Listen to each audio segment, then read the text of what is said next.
ሄሎ አቤት አዎ አቤት ልኝ ማን ልበል የት ነህ ኧረ ማን ልበል እንዴ ዝም ብሎ የት ነህ ይባላል እንዴ ማን አልከኝ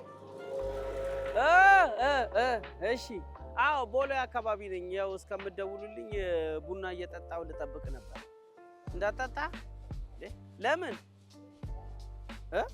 እሱን እዚህ ስትመጣ ይነገርሃል እሺ በቃ መጣሁ ቻው የዛሬው ደግሞ ጫን ያለ ነው እምሰራውን ነበር በፊት አሁን ደግሞ መጠጣውንም እነሱ ናቸው የሚመርጡልኝ ለማንኛውም የዛሬ ለማጅ ተጀምሯል ዛሬ ምን እንደምሰራ አላቅም እንደተለመደው በስልክ አድራሻ ተልኮልኛል ወደዛው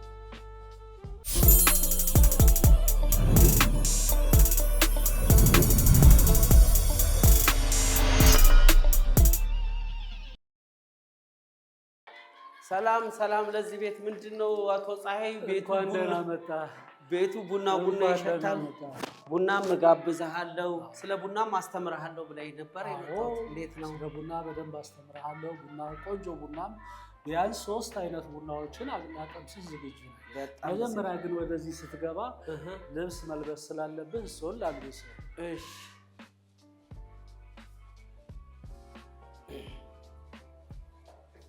በጣም አመሰግናለሁ አቶ ፀሐይ እኔ አቶ ፀሐይ ወልደ ዮሐንስ እባላለሁ የያጪ ቡና ኮሌጅ ባለቤትና መስራች ነኝ እንደዚሁም የቡና ባለሙያ የቡና መምህር ነኝ እንግዲህ እንደነገርኩ የያጪ ቡና ኮሌጅ ባለቤትና መስራች ነኝ ቡናሽና ሻይን ማቀነባበርን እናስተምራለን ማለት ነው በረጅምና በአጭር እንትን ከፍለን ስልጠና እንሰጣለን ዛሬ አንድ አርቲስት ደውሎ እንደሚመጣ ነግሮኛል ይሄው መጣ አቀበለዋለሁ ይሄንን አርቲስት ተቀብዬ ስለ ቡና መሰረታዊ የሆኑ ነገር ብዙ ነው በአንድ ጊዜ የሚለመድ ወይ ደግሞ ዘግነህ የምትወስደው ሙያ አይደለም ግን ከብዙ በጥቂቱ ከሙሉ በከፍሉ የተወሰኑ ነገሮችን አስተምረዋለሁ በጣም ደስተኛ ነኝ በቂ ዕውቀት እንኳን ባይሆንም ጥሩ ግንዛቤ ጥሩ ዕውቀት ይዞ ይሄዳል ብዬ እጠብቃለሁ በእርግጥ ዛሬ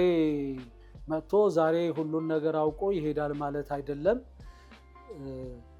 መሰረታዊ የሆኑ ነገሮችን ስለለቀማው ቢያንስ ስለለቀማው የተወሰነ ግንዛቤ ስለመቁላቱ የተወሰነ ግንዛቤ ስለቀመሳው የተወሰነ ግንዛቤ ሰጥቼው ጥቂት ዕውቀት ይዞ ይሄዳል ያው ጥበበኞች ብዙ አገላለጹን ስለሚችሉበት በበለጠ አምልተውና አስፍተው በቂ ዕውቀት ለማግኘት ለሚፈልጉ ጥሩ እንትን ይሰጣል ብዬ በጉጉት እየጠበቅኩ ነው ያለሁት እንግዲህ እሱን እንቀበለዋለን ያው እንግዲህ ታቁኛላችሁ በለማጅ ማልሄድበት ቦታ የለም ዛሬ ደግሞ የመጣውበት ቦታ ቡና ቦታ ነው ቡና ሲባል በቃ ዝም ብሎ ኮላ ምናምን ተደርጎ ምናምን ነበር የመሰለኝ እንዳየሁት ግን ቡና ሌላ ሌቭል ነች ፕሮፌሽናል ሆናለች ለዚህም ደግሞ ምስጋና የሚገባቸው እንደ አቶ ፀሐይ ያሉ ትልቅ የቡና ባለሙያ ኬሚስት ማለት ይችላል ለኔ በጣም ቡናን እኔ ስለ ቡና ምን ታውቃለህ ብባል ቡና ያው በቃ ይቆላል ይፈጫል ይጠጣል ከሚሉት ውስጥ ነበርኩኝ ዛሬ ግን ቡናን በማስተዋል እንድጠጣ ለይቼ እንድጠጣ አውቄ እንድጠጣ አለበለዛ ብዙ የጤና እክል ሊከሰትብኝ እንደሚችል በዚች ባጭር ስልጠና ያውቂያለሁ ታዲያ ዛሬ የምለምደው ምንድነው አቶ ፀሐይ ዛሬ እንግዲህ ስለ 3 ነገሮችን ከብሉ በክፍሉ ትንሽ አሳያለሁ እሺ እጭበት አቶ ፀሐይ እንዴት ነው ዛሬ በሙዚቃ ነው የተቀበሉኝ ይሄ ሙዚቃ ደግሞ ከልጅነታችን ጀምሮ ወደ ትምህርት ልንሄድ ስንል ጧት መርፈድና ለመርፈዱን ቡና በሚለው ሙዚቃ ነውና ምን ሄደው የተቀበልከኝም በሱ ነው እንዴት ነው ዛሬ ሁሉ ነገር ቡና ብሎብኛል እስቲ ምንድነው ዛሬ የሚሰጠኝ ትምህርት እውነት ነው ይሄ ሙዚቃ ዘመን የማይሽረው ሙዚቃ ነው እንግዲህ ቡና ለማወቅ ቡናን ለመቅመስ መጥተሃል ለመሆኑ ቡና ምንድነው ምን አይነት ቡና አስታውቃለህ ያው እኔ ስለ ቡና ምንድነው ላንተ ቡና ያው አንድ በየቤታችን ሁላችንም የምንጠቀመው አንዱ ባህላዊ መጠጣችን ነው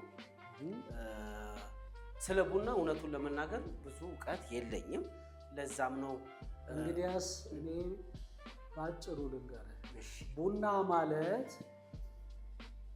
ማለት ለአይን ያማረ ለመብላት ወይም ለመጠጣት የሚያጓጓ ጣፋጭ የጥበብ ዛፍ ማለት ነው። ለመብላት ያማረ ለአይን ያማረ ለመብላት ወይም ለመጠጣት የሚያስጎመዥ ጣፋጭ የጥበብ ዛፍ ነው። ቡና ይበላል? አዎ። እንዴት ይበላል? እንዴት?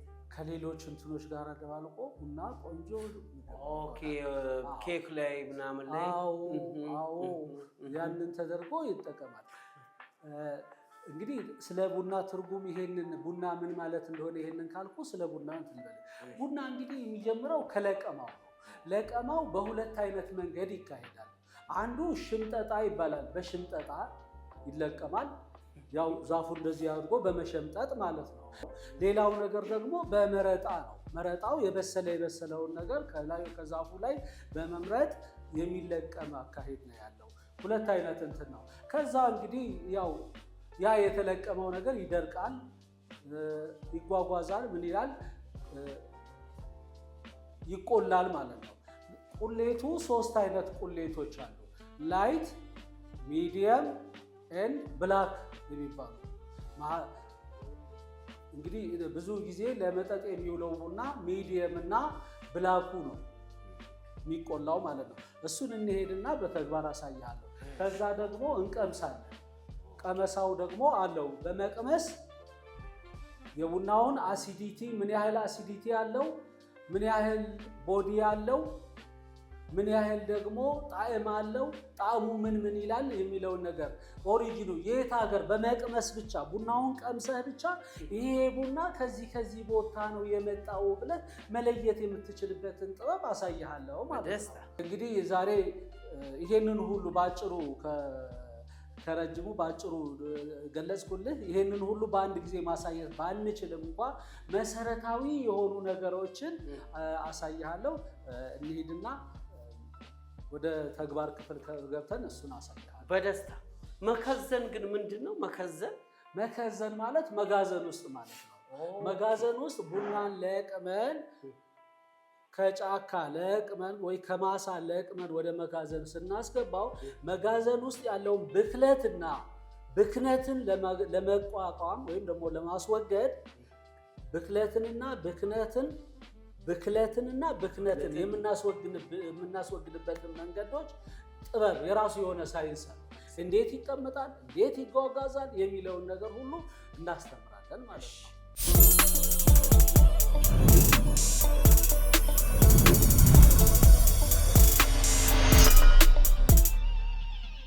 እንግዲህ እንደነገርኩህ ቡና መጀመሪያ ላይ ጥሬውን ቡና እንደዚህ እናመጣውና ጥሬውን ቡና እንደዚህ እናስተዋውቃለን። ለምሳሌ ይሄ ቡና የይርጋ ጨፌ ቡና ነው። ይሄ ቡና የሐረር ቡና ነው። ይሄ ደግሞ የጅማ ቡና ነው። ይሄንም የጅማውን ቡና መሆኑ የይርጋ ጨፌውን ቡና መጀመሪያ ጥሬ ልየታ ይባላል ወይ ደግሞ ሮው አናላይሲስ ይባላል። ይሄ ቡና ጥሬውን እንደዚህ እንትን ይባልና ይለቀምና አሁን ሌላ ምርቶች ወይ ሌላ እህሎች ግርዶሹ ወይ ደግሞ እንከኑ እንደዚህ ከተለቀመ በኋላ ታፍሶ ይጣላል ወይም ወደ እሳት እንዲቃጠል ይደረጋል። ቡና ግን እንደዛ አይደለም። ቡና እንከኑ ይለቀምና ስም መጀመሪያ ሰሌክት ይደረጋል፣ ይመረጣል። ከተመረጠ በኋላ ደግሞ ካታጎራይዝ ይደረጋል። እንደዚህ ክፍልፋይ ያለው ከተከፋፈለ በኋላ ደግሞ ዋጋ ይሰጠዋል። እያንዳንዱ የእንከኑ ዝም ብሎ አይጣልም። ናሙና ከመጣ በኋላ ያ ናሙና እንከኑ ይለቀምና እንከኑ ዋጋ ይሰጠዋል። ዋጋ ማለት ነጥብ ይሰጠዋል። ነጥብ አለው። ይሄ እንከን ስንት እንከን ተገኘ? 14 በትንሹ 14 15 የሚሆኑ እንከኖች አሉ። እነዛ እንከኖች ከተለዩ በኋላ ነጥብ ይሰጣቸዋል። ያ ነጥቡ ተደምሮ የራሱ አሰራር አለው። ደረጃ ይወጣለታል። ደረጃ 1፣ ደረጃ 2፣ ደረጃ 3 የሚባል ነገር ይወጣለታል ማለት ነው። ይሄ ሰሌክት ተደረገ። ይሄ እንደዚህ ይለቀማል። እንደዚህ ከተለቀመ በኋላ እንደዚህ ተለይቶ እንደዚህ ይመደባል ወይ ደግሞ ይከፋፈላል፣ ካታጎራይዝ ይደረጋል። ካታጎራይዝ ከተደረገ በኋላ ነጥብ ይሰጠዋል። ያ ነጥብ የተሰጠው ነገር ተደምሮ ቡናው ደረጃ 1 ነው፣ ደረጃ 2 ነው የሚባለው ነገር በዚህ ነው መጀመሪያ የሚወጣው ማለት ነው። ይሄ ሮ አናላይሱ ከ40 ነጥብ ይያዛል። ሮ አናላይሱ በማየት በማሽተት ከለሩን ይሸተታል። አዎ ቡና እንደዚህ ተደርጎ አይደለም ኦርደር አለ። ቡናው በማየት በአይን በማየት እንደዚህ ደግሞ ተደርጎ ቡናውን በማሽተት ይቀመሳል፣ ይታያል ማለት ነው። ይሄ ሁሉ ከ40 ነጥብ ይሰጠዋል። ከ40 ይሄ ከተሰጠው በኋላ ምን ሆነ የሚለውን ነገር ደረጃ አለው። ለደረጃ 1 ስንት ይፈቀዳል፣ ለደረጃ 2 ስንት ይፈቀዳል የሚለው ይሄ እንከኑ ራሱ ማለት ነው። እንከኑ ዝም ብሎ ተነስቶ አይጣልም። አሁን ይሄ ምን ያደርጋል? እዚህ ጥቁር ነው ጥቁር ነው ተብሎ ዝም ብሎ ተለቅሞ አይጣልም። መጀመሪያ ተለቅሞ ነጥብ ተሰጥቶ ተቆጥሮ እያንዳንዷ ተቆጥሮ እንኳን ይሄንን ትልቁን ነገር ተወውና ይቺን ፀጉር የምታክል ነገር ይቺን ትንሿን ነገር እንኳን ብትገኝ ላይ ተገኘች ይቆጠርና ነጥብ ይሰጠዋል። ለነጥብ ነው ነጥብ ይሰጠዋል። ያ ነጥብ ግን የቡናውን ደረጃ ለመወሰን ይረዳል ማለት ነው። ገባኝ። ይሄ ለምሳሌ በቃ አንደኛ ደረጃ ለመባል ለምሳሌ አንዱ ቡና ላይ 10 ቆሻሻ ወይም ደግሞ 8 ቆሻሻ 6 ቆሻሻ ምናምን እየተባለ ባነሰ ቁጥር ደረጃው ከፍ እያለ ዲፌክት ይባላል። አሁን እኔ በአይን ይሄ የይርጋ ጨፌ የጅማ ይባላልና የይርጋ ጨፌ መሆኑ በአይን እንዴት ይታወቃል? በጣም ጥሩ። በአይን ብዙ እንትን አይባልም፣ በመቅመስ ነው ዋናው እንትኑ። ነገር ግን አሁን እዚህ ጋር እዚህ ሮ አናላይሲስ ላይ ወይ ጥሬ ልየታ ላይ የምናደርገው ምንድን ነው? ቡናውን የምን እንደሆነ ለመለየት ሳይሆን የምንጠቀምበት ቡናው ደረጃ ስንት ነው። ደረጃውን አወጣን ማለት ደግሞ ዋጋውን አወጣን ማለት ዋጋው ለየን ማለት ነው። ዋጋውን ለማውጣት ለደረጃ 1 ለደረጃ 2 ለደረጃ 3 ተብሎ እንደዚህ ለየደረጃው የሚሰጠው ዋጋ ለመለየት እዚህ ላይ ደረጃ ይወጣለታል። ይሄ እንከኑን ወይም ዲፌክት የሚባለው እንከን ቆሻሻ ይባላል። እንከኑ ወይም ዲፌክቱን ለይተን ነጥብ እንሰጥና በነጥቡ መሰረት ደረጃ እንሰጠዋለን። ደረጃው ደግሞ ለምን ይጠቅመናል? ዋጋውን ለማወቅ። እሺ አሁን ለምሳሌ የይርጋ ጨፌ ነው፣ ይሄ የከፋ ነው፣ ይሄ ጅማ ነው ተብሎ ይሰጠናል ለምንጠጣበት ቦታና እኛ ስላሉን እንጂ አሁን የይርጋ ጨፌው ከጅማው ምለይበት ምን አይነት በምንድን ነው መለየት? እሱ የእንትኑ አለው። አሁን ለምሳሌ የጅማ ቡና ወይኒ ይባላል። የወይን መዓዛ አለው። መዓዛው ስትቀምሰው ወይኒ ይባላል። እንደዚሁም የሲዳማውም ደግሞ እንደዚሁ ስዊቲ ነው፣ ጣፋጭ ነው። የሐረሩ ደግሞ ሞካ ነው። አሁን እዚህ ጋር ሶስት ስለሆነ ሞካ ይባላል። ሞካ ማለት እነዚህን ጣዕሞች ጣዕም ላይ ነው ይሄን እየታው የሚመጣው። ከነዚህ ወይኒ ወይ ደግሞ ጣፋጭነቱን እንዳለ ጨምሮ ቸኮላትን ደግሞ ይጨምርና በዛ ሞካ ይባላል። በጣም አሪፍ። በማየት በማሽተት በመዳሰስ እሱን ከ10 እናደርጋለን፣ ከ10 እንይዛለን። እንደገና ደግሞ ይሄንን እንከኑን በመቁጠርና ነጥብ በመስጠት ደግሞ 30 ከ30 ደግሞ እሱን እንይዛለን፣ 40 ይሆናል ማለት ነው። በጥሬ ልየታ ጊዜ ከ40 እንይዝና ደረጃ እናወጣለታለን ማለት ነው። የቻናሏን ቤተሰቦች ያው እንደምታዩት ነው። እንደምታውቁት እኔ ቡና ከመጠጣት ውጪ ስለ ቡና እውቀት የለኝም። ያው እንደኔ የሆናችሁና ስለ ቡና ማወቅ የምትፈልጉ ሰዎች ዛሬ ቁጭ ብላችሁ ኖትቡካችሁን አውጥታችሁ የምትዝናኑበት የምትማሩበት እንደሚሆን ተስፋ አደርጋለሁ። እንግዲህ ወደ ቡና ልየታ ማን ነው ለማጅነት ይልኳል። እንደዚህ ታረግና ቡናው ሲለቀም 10-20 የሚባል ያለቃቀም መርህ አለው። ይሄንን እንከን የተባሉትን መጀመሪያ አንድ ቦታ ላይ ታጠራቅማቸዋለህ፣ ሰሌክት ታደርጋቸዋለህ። ንጹሑንና ግርዶሹን ወይ እንከኑን ለብቻ ትለያለህ። አዎ እንከን ነው። እዚህ ላይ ያሉትን እንከኖች ሁሉ እንደዚህ አድርገህ እንደዚህ የለቀምክ ትለያለህ። እስቲ ሞክረው። እንግዲህ አሁን ሁለት እጅህ የሚስራ እሺ፣ አሁን እንከን ብዬ ሁለት እጄ ያው እንደ ለማጅ ያስቸግረኛል።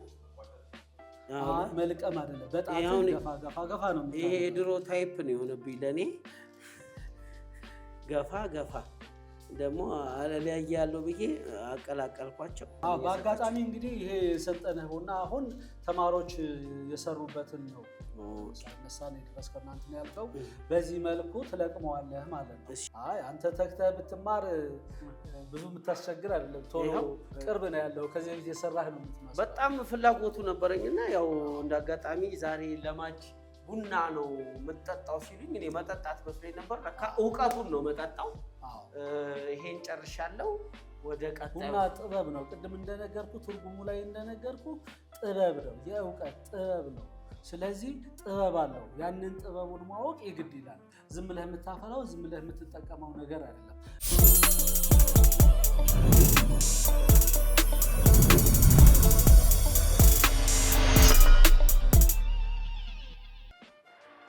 እንግዲህ እዚህ ክፍል ውስጥ ማስተምርህ ስለ ቁሌት ነው።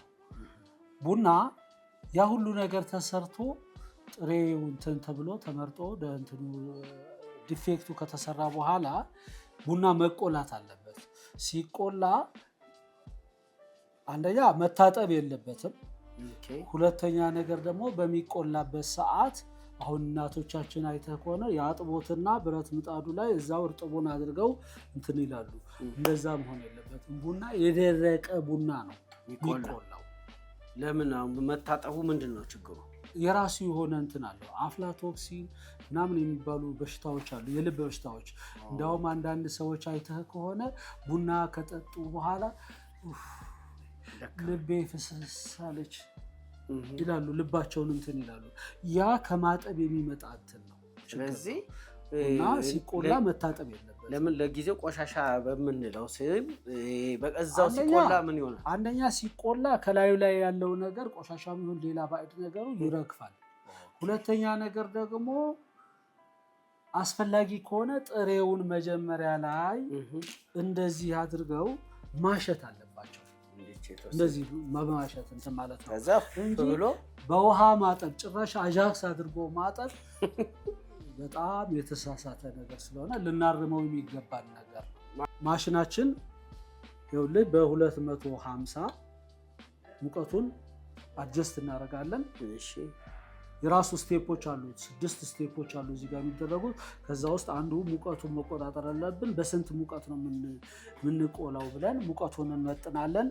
ከዛ በኋላ ግሎልናል። አሁን ከጋለልን በኋላ ይሄንን ቡና እዚህ ላይ እናደርገዋለን። አሁን 400 ግራም ቡና እዚህ ላይ አድርገናል።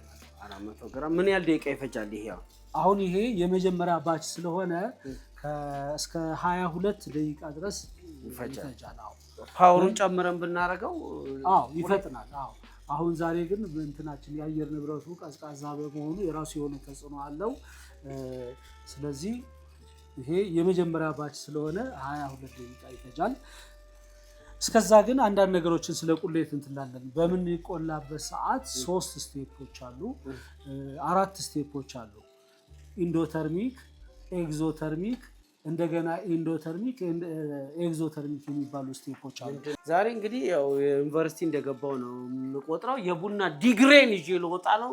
መንገድ ላይ ምትቀጂልኝ ወይም ካፌ ገብቼ የምቀዱልኝ ሰዎች የተማርኩ ሰው ነኝ። ዝም ብሎ አይነት ቡና አልፈልግም።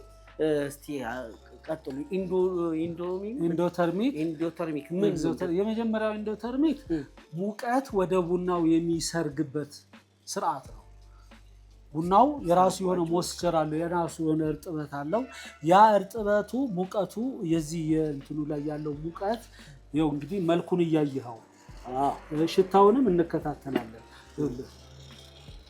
እነዚህ 4 እንትኖች አሉ፣ ሽታ ማውጫ ናቸው እነዚህ። አሁን ሽታውን ይኸው እኔ እኮ ሽታ አይመስለኝ ግለግለቱ ነበር የሚመስለው። አሁን ሽታውን ይኸው በየስቴፑ ስታየው ሽታው የተለያየ እንትን ነው የሚመጣው። አሁን የቡና ከለር አለ እዚህ ጋር። ሙቀቱ ወደ ቡናው ውስጥ ይሰርጋል። ቡናው ውስጥ ሲሰርግ እሱ ኢንዶተርሚክ ይባላል። ሙቀት ሲሰርግ ውስጡ ያለው ውሃ ደግሞ እርጥበት ደግሞ ምን ይሆናል? ወደ ውጭ ይወጣል። እሱኛው ስቴፕ ደግሞ ምን ይባላል? ኤግዞተርሚክ ይባላል። እንደገና ደግሞ ኢንዶተርሚክ ይመጣል። ምንድነው ደግሞ የቡናው የራሱ ወዘና አለው፣ ዘይት አለው፣ ቅባት አለው። ያ ቅባቱ ደግሞ በሚወጣበት ሰዓት እሱ ደግሞ ኢንዶተርሚክ ይባላል። ከዛ ደግሞ እሱ እንትን ብሎ በሚወጣበት ሰዓትና ቡናው መቆላቱን ኬሚካላዊ ለውጥ አምጥቶ ቡናው ሙሉ ለሙሉ በሚለወጥበት ሰዓት ደግሞ ኤግዞተርሚክ ይባላል ማለት ነው። ጥሩ ተማሪ ነኝ ያያችሁ እያላበው ነው። ይሄ በጣም እንጃ አንተ ጊዜ ወስደህ ብትማር ምን ልትሆን እንደምትችል ስገምት በጣም እደነቃለሁ። በአንድ ቀን ሁሉን ነገር አሟጠህ ለመውሰድ ያሰብክ ነው የሚመስለው። በጣም በቃ ዛሬ ቡና እንዳጠጣ የተስቀደውን ቡና ትተውና ስባል መቼም የተሻለ ቡና ሊያጠጡኝ ነው ብዬ ነው።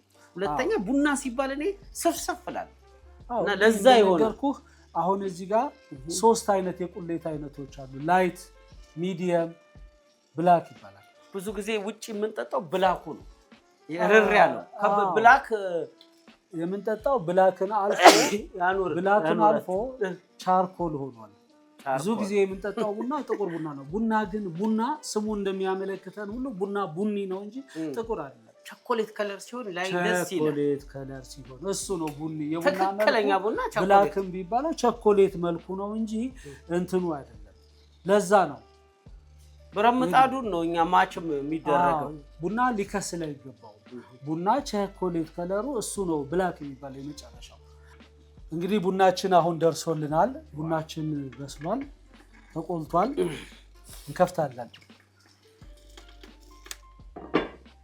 ቡናችንን አሁን እናወጣዋለን ማለት ነው።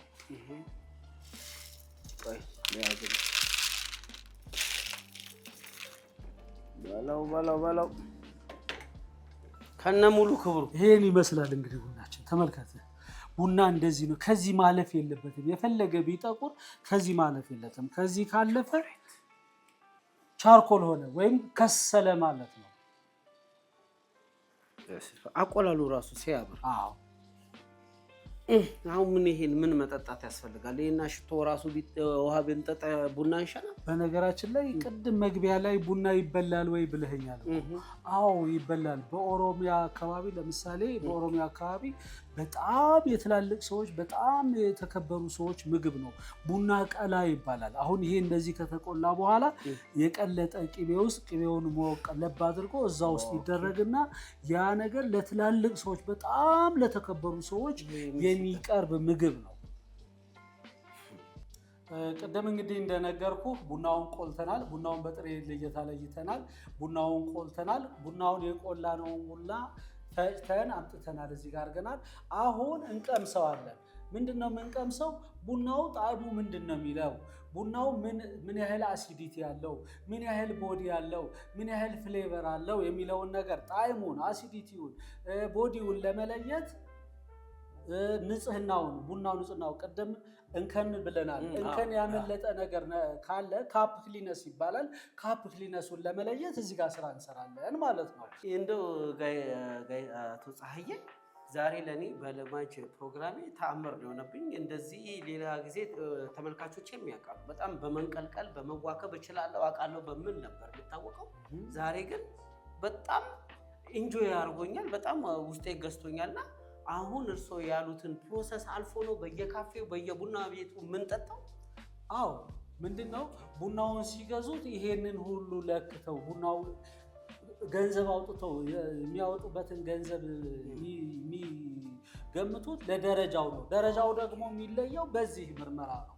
በዚህ ምርመራ ውስጥ ነው ምን ያህል አሲዲቲ ያለው ምን ያህል እንትን ነው የት ሀገር ቡና ነው የሚለውን ነገር ይሄንን ነገር ካላለደረግንና በዚህ ውስጥ ካላለፍን ቡናውን ማወቅ አንችልም። የጪ እንደው በጣም ከቅድም ጀምሮ ጠይቆታለሁ እያልኩኝ እውቀቱ ላይ ላተኮር ብዬ ነው። ያጪ ቡና ማለት ምን ማለት ነው? ያጪ ማለት በኦሮሚያ ክልል በጅማ ዞን ጉማይ ወረዳ ላይ የምትገኝ የአንድ ገበሬ ማህበረሰብ ነው። እንግዲህ ካሊድ የሚባለው ቡናን ያገኘው የመጀመሪያው እረኛ ያጪ ላይ እንደተወለደ ይነገራል በአፈ ታሪክ እና ያጪ ቡና ያልነው በዛች የተነሳ ነው። ከአጋሮ 17 ኪሎ ሜትር ርቀት ላይ ያለች አንዲት ገበሬ ማህበር ነች። የቡና መገኛ ቦታ ነች። በቃ ታዲያ ይሄ ቡና ትምህርት ቤት እኮ ለቡና ላገኘው ሰው ከሐውልት በላይ ማስታወሻ ከሐውልት እኩል የሆነ ማስታወሻ ያበረከቱልን። በዚህ አጋጣሚ በጣም እርስዎንም እንደ ቡና ወዳጅ አመሰግናለሁ። በጣም እጅግ በጣም አመሰግናለሁ። ቡናን ፈልገህ ቡናን ለማወቅ ይሄን ያህል በመውጣት እንግዲህ አሁን ይሄ ስራ አለው። እዚህ ጋር 3 ካፖች አሉ። እዚህ 3 ካፖች ላይ ይኸው ይሄ 00 ነው እንደምታየው። እዚህ ጋር 12 ግራም ቡና እናደርጋለን። 12 አዎ አሪፍ። አዎ ይሄን እናነሳና እዚህ እናደርጋለን። እሺ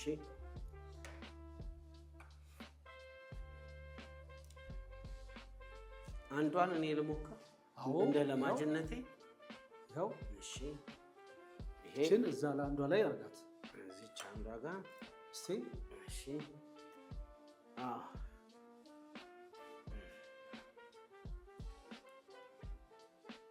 13 ላይ ነበርኩ። አዎ ትንሽ መታ ሰጠት። አዎ በቃ እንዳናዳላ ብዬ ነው። ይሄው 11 አደረኳት። ይሄ ካደረግክ በኋላ እሺ በጣም እንግዲህ አሁን ሶስቱም ላይ እንደዚህ አድርገሃል ማለት ነው። ከዛ በኋላ ይሄንን ትኩስ ውሃ እናመጣና ይሄ 250 ሲሲ ነው የሚይዘው። 50 ሲሲ። አዎ ይሄ ለስንት ሰው ይሆናል? ለ12 ግራም ለሰው በሰው አይደለም። ኦኬ ስንት ሲኒስ? በሲኒ ላይ የሚከፋፈልም አይደለም። አሁን 12 ግራም ቡና ላይ 250 ውሃ አድርገን ምን ያህል አሲዲቲ አለው ቡናው ላይ፣ ምንድነው ጣዕሙ፣ ምንድነው እንከኑ፣ ምንድነው የሚለውን ቦዲውን፣ አሲዲቲውን፣ ፍሌቨሩን በዚህ የምንለይበት አሰራር ነው። አሁን ይሄንን እዚህ ላይ ይኸውልህ እንደዚህ እናደርጋለን። እኔ ደግሞ እኮ ይሄ ቤኪንግ ይባላል። ቤኪንግ ግገራ ማለት ነው። አዎ እንደ መጋገር ማለት ነው። እንካ እስኪ እነዚህ ሁለቱን እንደዚህ እያዞርክ ማለት ነው። እንደ እንጀራ መጋገር። አዎ እንደ እንጀራ ቤኪንግ ላረግ ነው። ብድግ አድርገው እጅህን። ወደፊት እናንተ የምታውቁት የነበረው ኩኪንግ ነው። አሁን ወደ ቤኪንግ ገብተናል። እኔ ደግሞ እኮ ውሃ እናደርጋለን ሲሉኝ በጣም ሽታው በጣም እንትን ስላለኝ ለመጠጣት ቸኩዬ እኮ ነው። አሁን አላፈረስከውም። አየህ ማፍረስ አለብን እንትኑ እንዲፈርስ ነው። እሺ አሁንስ? አዎ መልካም መልካም መልካም። ይሄ ያላፈረስኩትም ማፍረስ ላይ እስከዚህ ነው። እንግዲህ ይሄ አሁን ይብላላል፣ ለ4 ደቂቃ ያህል ይብላላል። አሪፍ። ከተብላላ በኋላ ላይ ያለውን እንገፈዋለን። መጀመሪያ ይሄን የተጋግሮ ያለውን ነገር ከላይ ያለውን ያጠለለውን ነገር እንሰብረዋለን። ብሬኪንግ ይባላል። ብሬክ እናደርገዋለን። ብሬክ ካደረግን በኋላ ደግሞ እስኪም እናደርገዋለን፣ እንገፈዋለን ከላዩ ላይ ማለት ነው። አዎ ይሄ ይብላላል፣ ይቆያል። በጣም ሳይፈጭ ሲቀር ነው ወይስ አይደለም? የፕሮሰሱ አንድ አካል። እርስዎ ግን የት ነው የተማሩት? በመጀመሪያ ይህንን የተማርኩት ሀገሬ ውስጥ ነው። ከመወለድ ጀምሮ በቤት ውስጥ ያለውን ነገር ሲሰሩ ያንን ነገር ማየታችን ራሱ ትምህርት ነው። ከዛ በኋላ ደግሞ በስልጠና ደረጃ ቡናና ሻይ ላይ ሰለጠንኩኝ። ከዛ በኋላ ደግሞ ከሀገር ውጭ ደግሞ በመሄድ ጣሊያን ላይ ሰለጠንኩት። አንድ ግራዋና አንድ ቡና መለየት በማይችሉበት ሀገር ላይ እኛ ሄደን እዛ እንማራለን። እኛ ሀገር ውስጥ ስለማይሰይ ቡናው ባለቤት ሆነን ቡናውን ማስተማር ስላልቻለን ሄደን ቡናና ግራዋን መለየት የማይችሉ ሰዎች እኛን ያስተምሩናል። ስለዚህ ጠንክረን መስራት አለብን። በእውቀት የተደገፈ ቢሆን ደግሞ እንደ ቡና ባለቤትነታችን ከፍ ያለ ደረጃ ያሰጠናል። እንዲሁ በዚሁ አጋጣሚ ግን አያይዘው እንዲመልሱልኝ ኢትዮጵያ በቡና በአሁኑ ሰዓት ስንተኛ ደረጃ ነች? ሁለተኛ ነጮች ስለኛ ቡና የሚሉትና የሚያወሩት ነገር ምንድን ነው? እስቲ እርስዎን ነው የመሰለ ትልቅ ባለሙያ። እዚህ ጋር ያው እንደነገርኩ 4 ደቂቃ ነው እንትን ማለት ያለበት። እስከዛ ድረስ እነግርሃለሁ። እንጫወታ። በቡና እንግዲህ በዓለም 5ኛ ነን፣ በአፍሪካ 1ኛ ነን። እነማን ነው ተገቢ ቦታ አይደለም ያለነውበት። ነገር ግን ተግተን ባለመስራታችን ያንን ሆኗል። መጨረሻ ላይ በደንብ እንትን ያብራራልሃለሁ። አሁን ግን ይሄ ሰዓቱ ስለደረሰ ወደዚህ እንትን እንላለን። ገፈፋው ገፈፋው ክሊኒንግ ልንገባ ነው አይደለም፣ ብሬኪንግ ይቀር። አሁን ይሄ ከላይ የተጋገረውን ነገር እንደዚህ እያደረግን ይሄ ብሬኪንግ ይባላል። እናሸተዋለን። ምን የተለየ ነገር ብሬክ አድርገን እነዚህ ሁለቱን ብሬክ አድርጋቸው። እያሸተትክ እኔ እንደው ስላዘዙኝ እንጂ ብሬክ እየተደረገ እስቲ ሶስቱም ላይ የሚሸት ሽታ አንድ አይነት ነው። እስቲ ነው ያኛውን ብሬክ አላረከው።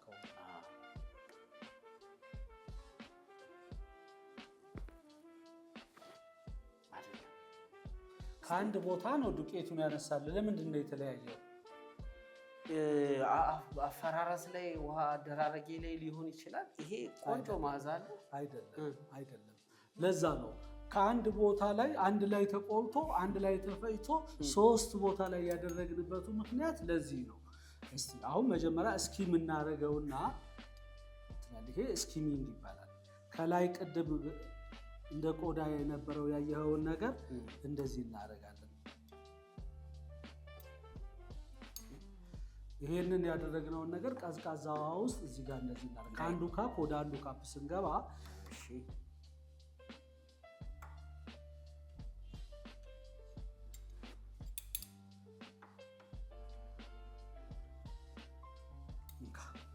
ችናን አንተ አድርጋት። ያው እንደነገሩኝ ከአንዱ ካፕ ወደ አንዱ ካፕ ብለውኛል። ያው ጥሩ ሰልጣኝ ነው ብለዋል። እኔን በለማጅ ታሪክ በቃ በትክክለኛ ታለንቱ ነው ብለው ያዩልኝ እርሱ ነው። ለማጅ አትመስልም አንተ። ትንሽ ስልጠና ቢሰጥህ በአንዴ እንትን እንደምትል እንዳለ ይወጣው። አዎ እዛ ላይ አድርገህ እቺ ከታችም እንደ ግፋት እንዳትንጠባጠብ ነው። አዎ ድንገት ካጋጋሉ አሁን እዚህ ጋር ደግሞ አሸተትከው። አሁን የተለያየ ነው ብለኸኛል አይደለ? የተወሰነ ደቂቃ አለን፣ 7-8 ደቂቃ አለን። እሱን ደግሞ እናወራለን። 12 ደቂቃ በኋላ ነው የሚቀመሰው። እሺ። ስለዚህ የቅድሙ ጥያቄ እንደግሜ ልጠይቅ። ይሄ አንተ የጠየቀኝ ጥያቄ ወደ ዓለም ተበትኖ ነበረ። የትኛው ቡና ደስታ ይሰጡታል፣ በየትኛው ቡና ይደሰታሉ፣ በየትኛው ቡና ይዝናናሉ የሚለው ጥያቄ ለዓለም ተበትኖ ነበረ። እንግዲህ አሉ ከሚባሉት ለምሳሌ ብራዚልን ብትወስድ 4.5 ነው። ከስንት? ከ10 ከመቶ 4.5 መቶኛ ነው ሰው የመረጠው ማለት ነው። የዚህ ዓመት ነው ይሄ ያለፈው ዓመት ነው። ኮሎምቢያን ውሰድ። ኮሎምቢያ ላይ ያለው የሰው ፍላጎት ለዚህ ጥያቄ የሰጠው መልስ በመቶኛ ሲሰላ 14.4 ነው። ለኢትዮጵያ ግን የተሰጠው ነጥብ 22.5 ዓለም እኛን ይመርጠናል፣ እኛን ይፈልጋል። ለዛውም ይሄንን እንግዲህ ይሄንን ቡና ማለት ነው ይሄ ኮፊ አረቢካ የሚባለው ይሄንን የኛን ቡና ዓለም ይሄን ያህል ይወደዋል፣ ይሄን ያህል ይፈልገዋል። ከላይ ያለው የኛ ነው። ሁለተኛ ያለው እሱ ሌሎች ሀገሮች ላይ ያለ ነው። ሮቡስታ ይባላል። ይሄኛው ደግሞ ላይቤሪካ ይባላል። የኛ ይሄ ቡና ነው። አንደኛው ነው ተመራጭ የሆነበት ዋናው ምክንያት ምንድን ነው? ጣዕሙ ነው። እዚህ ላይ ራሱ ካፊን ይዘቱ አለ። ካፊን ይዘቱ ነው። ቴስቱ ራሱ ባላንስ ነው። ስዊት ነው፣ ፍሩቲ ነው፣ ስፓይሲ ነው የኛ ቡና። የነሱ ግን ይኸው ቴስት ውዲ ነው፣ እንጨት ይላል፣ ሃርሺ ነው፣ ረበሪ ነው። ታዲያ እነሱ ገለባ ነው የሚጠጡት። እና ካፊን ይዘቱ ደግሞ 2.7 ነው። ለጤና 1.5 እና 2.7 ደግሞ የጤና ባለሙያዎች የበለጠ ያብራሩታል። አሁን ሰዓታችን ደርሷል። ይሄኛውን እንቀምሳለን። ስንቀምስ ይሄንን ያዘው። እንካ እንደዚህ ያዝ፣ እንካ ይሄኛውንም እንደዚህ ያዝ። እሺ እንደዚህ ትይዛለህ። እሺ አሁን ይሄኛውን ቡና በመቅመስ ስትቀምስ እዚህ ምላስህ ላይ የተለያዩ ፓርቶች አሉ። ይሄኛው ፓርታችን ጣፋጭ ነገርን የምንለይበት ነው። እዚህ ጋር ደግሞ ያለው ጨውማ ነገርን ሳልቲ ነገሮችን የምንለይበት የአካል ክፍላችን ነው። እዚህ ጋርና እዚህ ጋር ያለው እዚህ ጋር ያለው ደግሞ ሶርነስን ኮምጣጣን የምንለይበት የአካል ክፍላችን ነው። እዚህ መጨረሻ ላይ ያለው የአካል ክፍላችን ደግሞ ቢተርነስን መራራን የምንለይበት የአካል ክፍላችን ነው። አሁን ይሄንን ቡና እንደዚህ በማድረግ በመሳብ ወደ ላይ ትረጨውና ወደ አራቱም አሁን ያልኩ ክፍሎች ላይ የትኛው ላይ ነው ጣዕም የሰጠ የትኛው ላይ ነው የሚለውን ትለይበታለህ ማለት ነው።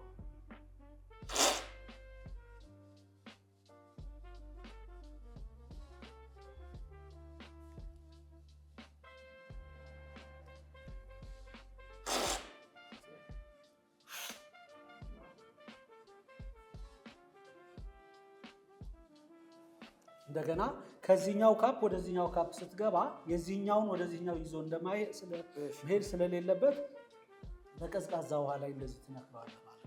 አፍህ ደግሞ እንትን እንዳይልብህ የዚህኛውን ጣዕም ይዞብህ እንዳይሄድ እዚህኛው ላይ ሙቅ ውሃ አለ። ይህንን ሙቅ ውሃ ሞጣሞጣለሁ ታረግና ወደዚህ ትተፋዋለህ። ባልተፋውስ ብጠጣው ይሄን የመሰለ ቡና ይቻላል። ታርቄ መግሞጥ ይሻላል። እንትን የምላሴን ከወሬ ውጫው እንደዚህ ምናምን ብዬበት አላውቅም። እስቲ ዛሬ እስቲንካ የትኛው ከዚህ ከራሴ እንትን ካልኩት አያቃጥልም። ኩባያው ምስል ላይ አድርገውና አያቃጥልም። አይዞን ሳብ በጨት አድርገው። የለም እሺ ምኑ እንደጥፋው ያለ ስኳር ቡና ማለት ነው። ቡና የሚጠጡ ሰዎች ያለ ስኳር ያለ ጨው ብለው የሚያካብዱ ግን ዛሬ ተገኙ። አጋጣሚ ቡናው እንግዲህ የሐረር ቡና ነው መጀመሪያ ላይ ያለው። የሐረር ቡና የሚተፋ ነገር የለውም በመሰረቱ። ምን እኔ አሁን ምን አለ ቅድም የነገርኩህ 4 ክፍሎች ላይ የትኛው ላይ ነው ጣዕም ያገኘው?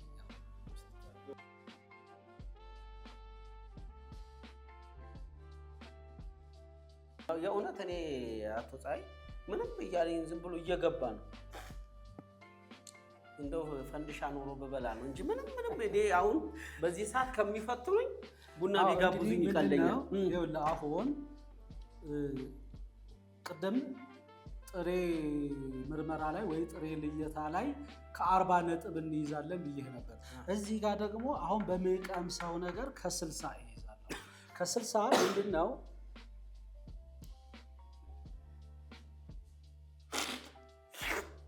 እንዴት ነው አሁን የእርሶ ድምፅ አወጣጥና እኔ ይለያል? እንዴት ነው ቴስት ላይ እንትን ያደርጋል? ቫልዩ ያለው? አዎ 4 ነገሮች ቅድም ነግሬሃለሁ። ጣፋጭ፣ ጨውማ፣ ኮምጣጣንና መራራን ነገር ወደሱ 4ቱም ላይ ለመበተን እንደዚህ እንስበውና እንረጨዋለን ማለት። አሁን እኔ መሀል ምላሴ ተሰማኝ ሳረግ።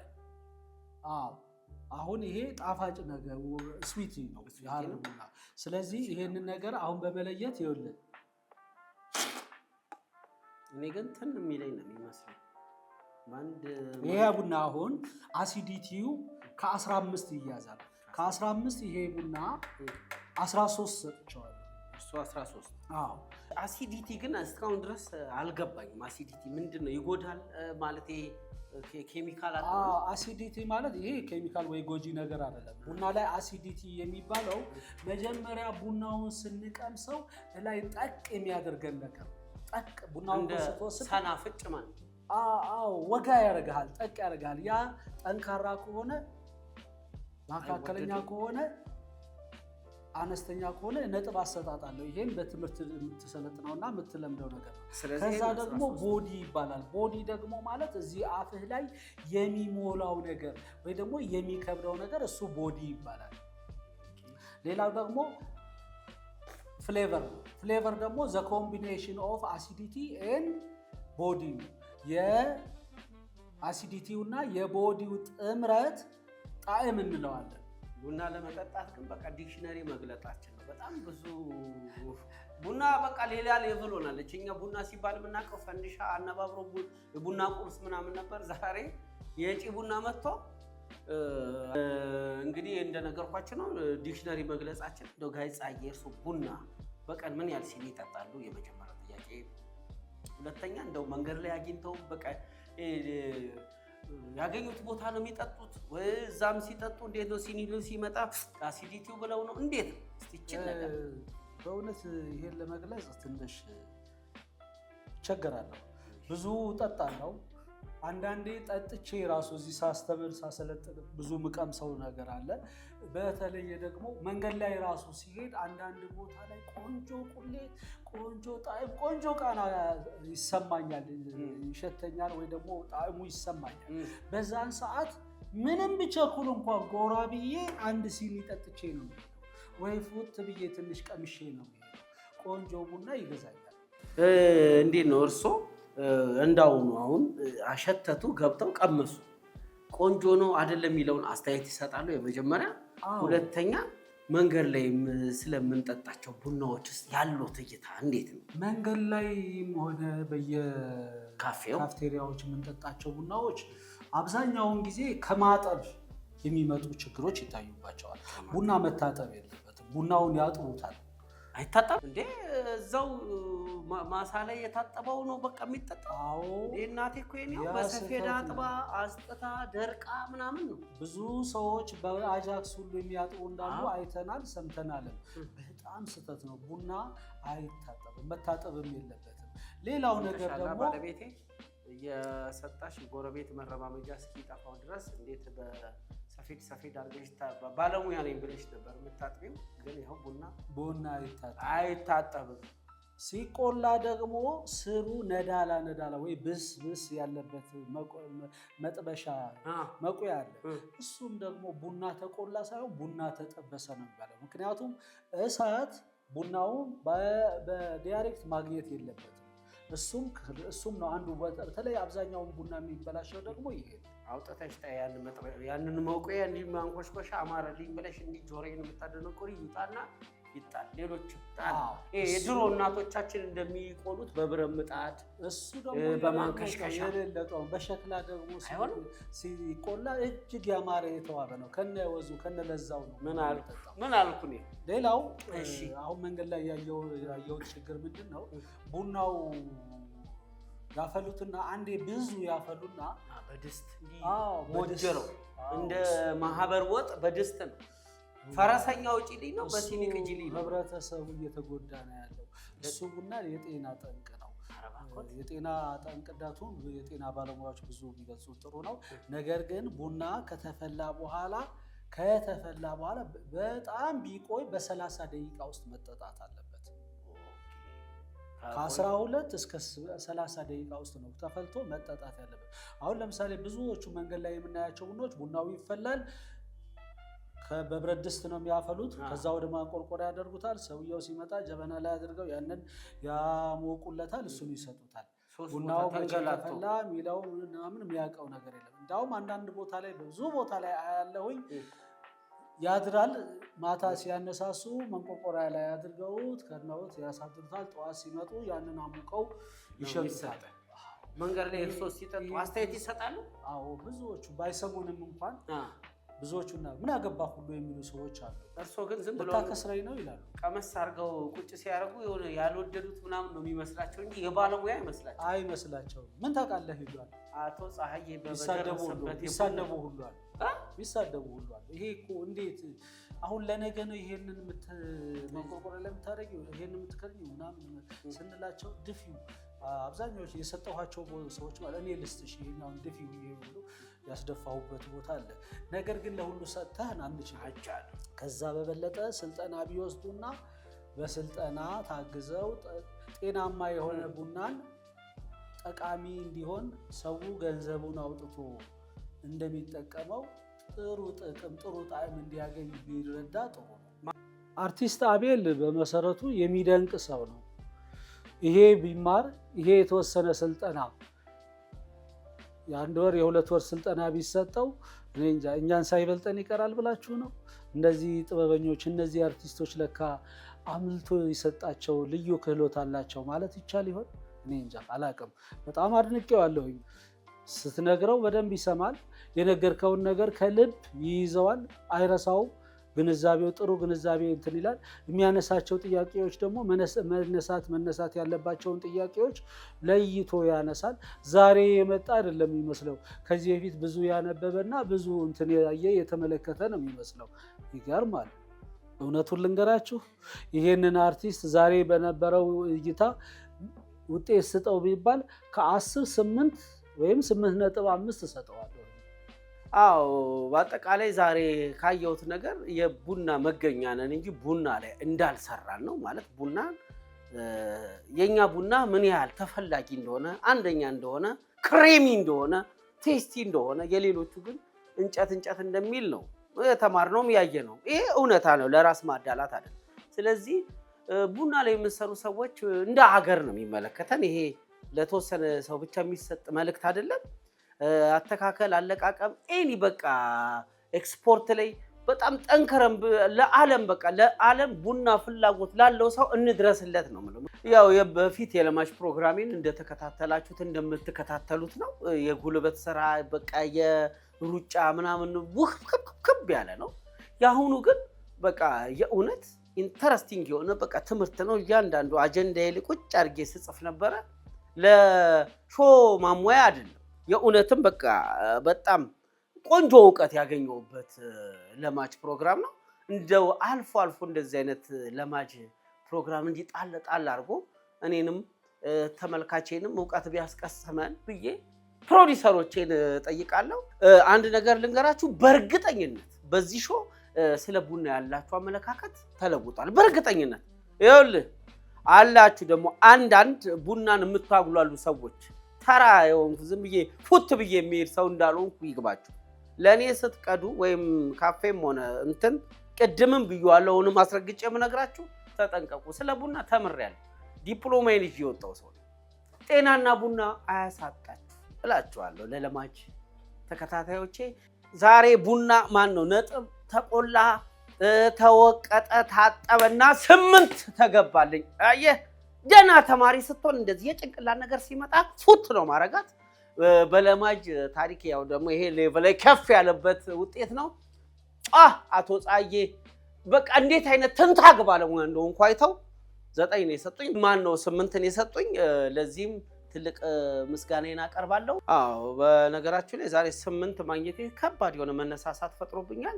ነገ ራሴ ቆልቼ ራሴ ለይቼ ጠጥቼ 10 እንደማመጣ ተስፋ አደርጋለሁ። የዛሬው ለማች ፕሮግራም ይህንን ይመስል ነበር። ሳምንት በሌላ ለማች እስከምንገናኝ ድረስ አቤል ነኝ ከያጪ ቡና። ቻው።